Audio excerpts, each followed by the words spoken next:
Olá, aqui é a professora Ana Lívia Casani e nós vamos juntos para a aula sobre teoria neoclássica. Acho muito interessante abordar o nome de teoria neoclássica porque, na verdade, ela é um conglomerado de várias linhas teóricas e recebe o nome de teoria para acompanhar as outras de forma histórica, para ficar bem bonito no livro de administração. Essa é a verdade.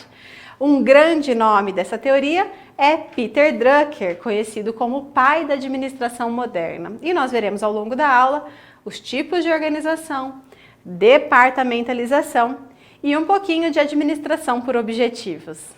Bem, nós temos três tipos principais de organizações. Nós temos as organizações lineares, as organizações funcionais e as que se organizam como linha staff.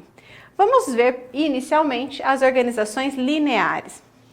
A organização linear é a mais simples e antiga.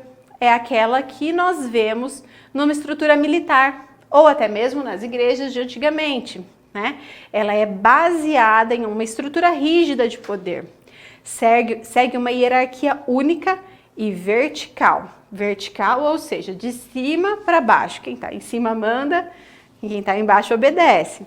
Segue essa hierarquia única, o que significa que o nível de cima tem autoridade única e absoluta sobre os níveis inferiores, com direito de exigir o cumprimento de ordens e execução de tarefas.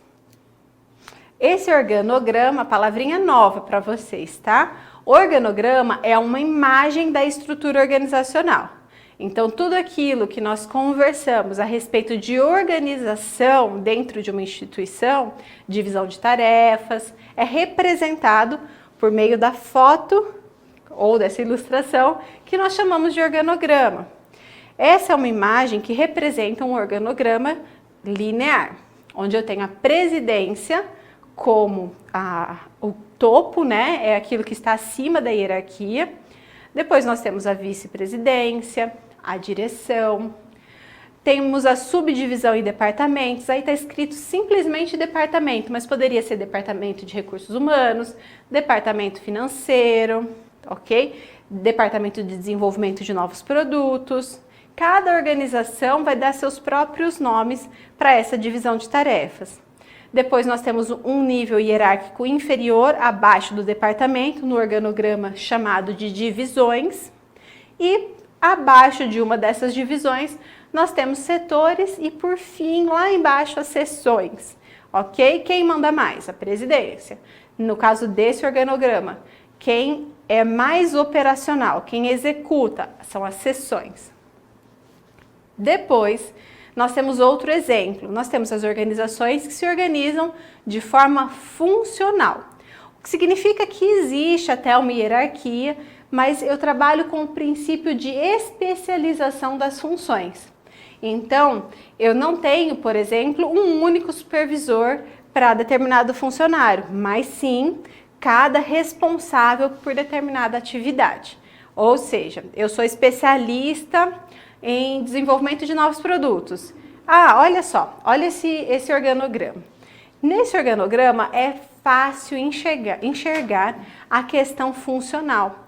Por quê? Eu tenho o gerente de produção acima. Abaixo do gerente de produção, eu tenho o chefe de manutenção hidráulica e o chefe de manutenção elétrica. Os dois cuidando aí de 4 setores. Quem é o chefe direto? Os dois. Por quê? Se eu estiver no setor 1 com uma questão de manutenção hidráulica, eu vou me direcionar ao chefe número 1. Se eu estiver no mesmo setor 1, só que com uma questão de manutenção elétrica, eu vou me direcionar a esse chefe de manutenção elétrica. Ou seja, eu não tenho necessariamente uma linha única de autoridade, mas vai depender justamente da especialização da atividade que eu estiver executando naquele momento. E por fim, uma mais moderna, é a estrutura linha staff.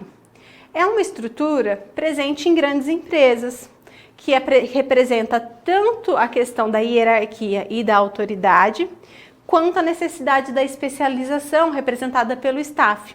Isso acontece ao mesmo tempo. Quem trabalha na atividade fim da empresa, por exemplo, os órgãos de execução, está dentro de uma hierarquia. Essa hierarquia é única e vertical. Mas, ao mesmo tempo, coexistindo com essa hierarquia, nós temos a especialização. Ou seja, eu consigo manter um controle rigoroso, ao mesmo tempo que eu mantenho, que eu não divido a autoridade. Esse organograma que eu apresento para vocês agora é um organograma que tem essas características. Veja bem, aluno, eu tenho a presidência no nível hierárquico mais alto desse organograma e lá embaixo eu tenho gerência administrativa e financeira.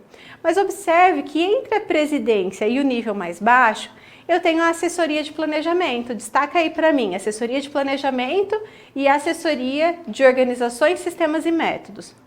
Essas assessorias estão aí para auxiliar a quem?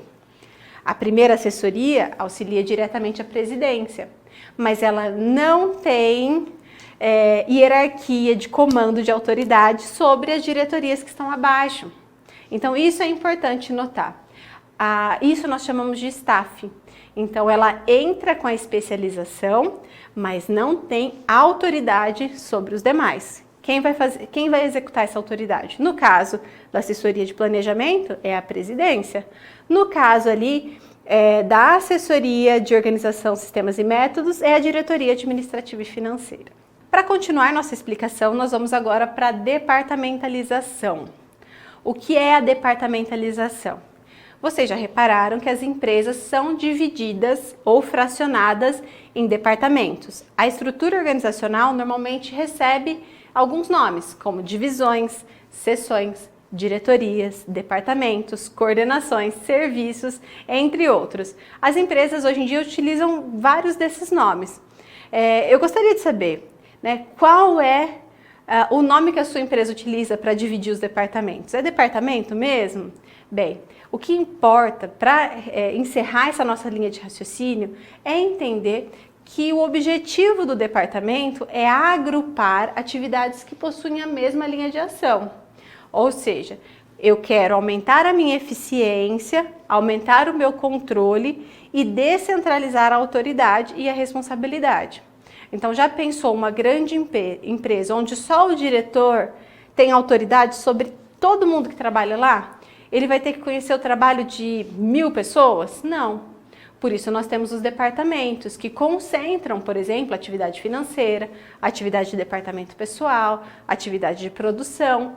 E cada departamento vai ter o seu próprio líder, que pode ser chamado gestor, gerente, enfim, a nomenclatura pode variar de uma empresa para outra.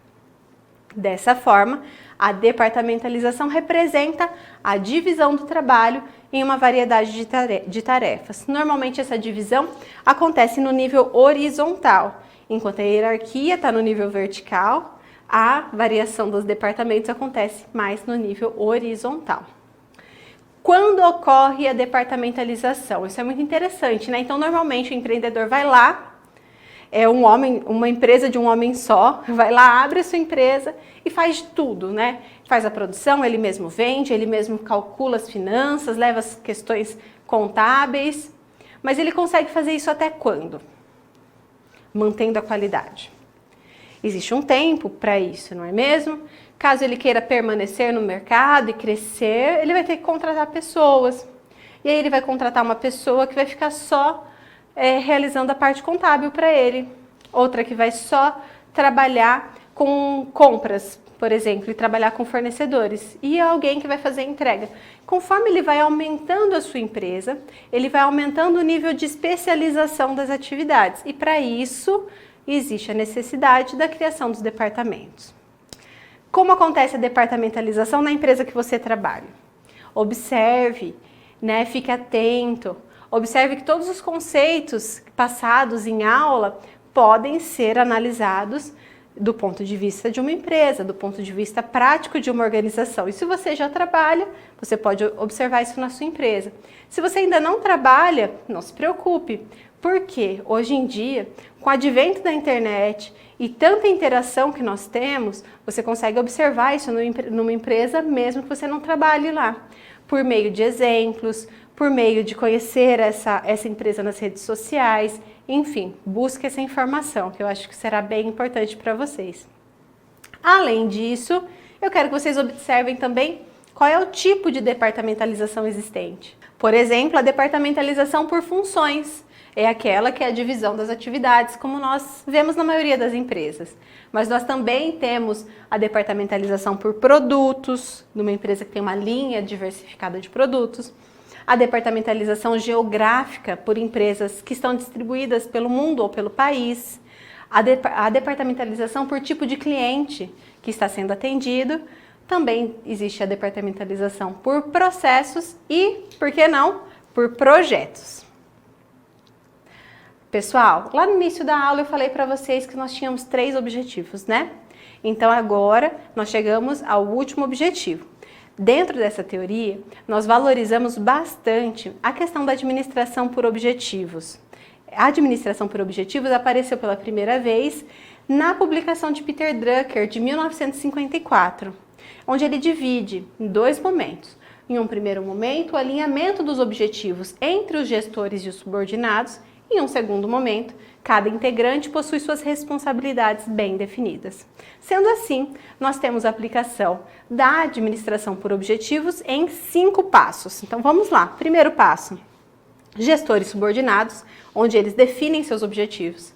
Segundo momento, gestor proporciona as condições, o que o funcionário precisa para poder colocar em prática esses objetivos definidos no item 1. Terceiro aspecto, terceiro passo, né? O subordinado vai tentar atingir esse objetivo. Se ele não tiver as condições necessárias, é nesse momento que ele pode cobrar as condições de trabalho.